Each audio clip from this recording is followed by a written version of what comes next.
Hello students, इस video में हम सॉल्युबिलिटी इक्विलिब्रिया के बारे में बात करेंगे और सॉल्युबिलिटी प्रोडक्ट क्या होता है यह हम पढ़ेंगे। साथ ही साथ यह जानने की कोशिश करेंगे कि किसी सॉल्ट सॉल्यूशन में यदि हम कॉमन आयन ऐड करते हैं तो क्या इफ़ेक्ट होता है। तो चलिए स्टार्ट करते हैं हम सॉल्युबिलिटी इक्विलिब्रिया से।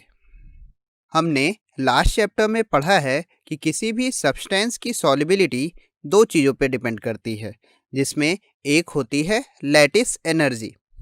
तो चलिए रिकॉल कर लेते हैं कि लैटिस एनर्जी होती क्या है।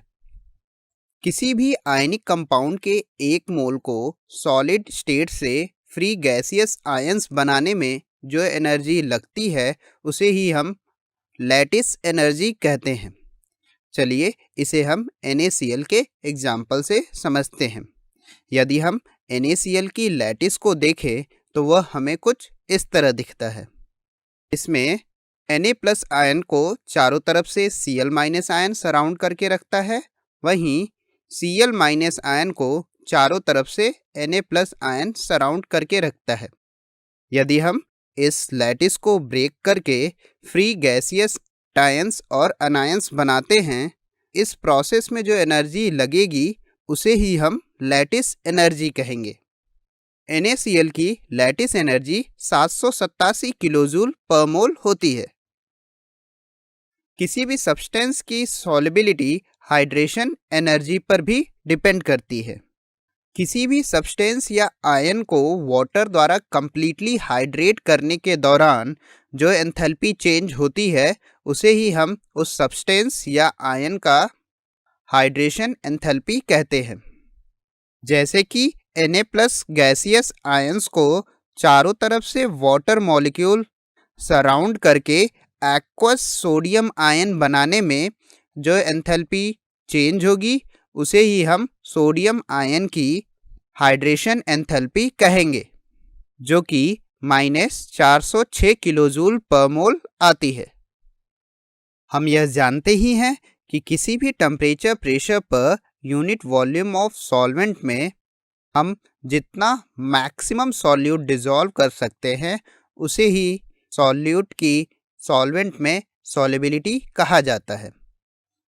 तो चलिए देखते हैं कोई भी सब्सटेंस किसी भी सॉल्वेंट में कब डिसॉल्व करेगा या नहीं। यदि सब्सटेंस की हाइड्रेशन एंथैल्पी लैटिस एंथैल्पी से ज़्यादा होती है तो सॉल्ट डिसॉल्व कर जाता है, वहीं अगर लैटिस एंथैल्पी हाइड्रेशन एंथैल्पी से ज़्यादा होती है तो उस केस में सॉल्ट डिसॉल्व नहीं होता है।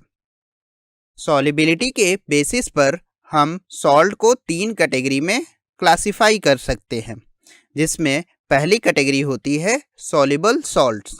यदि सॉल्ट की सॉल्युबिलिटी सॉल्यूशन में 0.1 मोलर से ज़्यादा है तो हम सॉल्ट को सॉल्युबल सॉल्ट कहते हैं।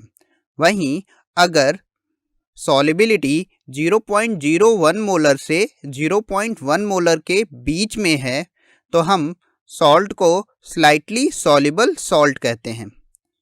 वहीं तीसरी कैटेगरी होती है स्पैरिंजली सॉल्युबल सॉल्ट्स, जिसमें सॉल्ट की सॉल्युबिलिटी 0.01 मोलर से कम होती है।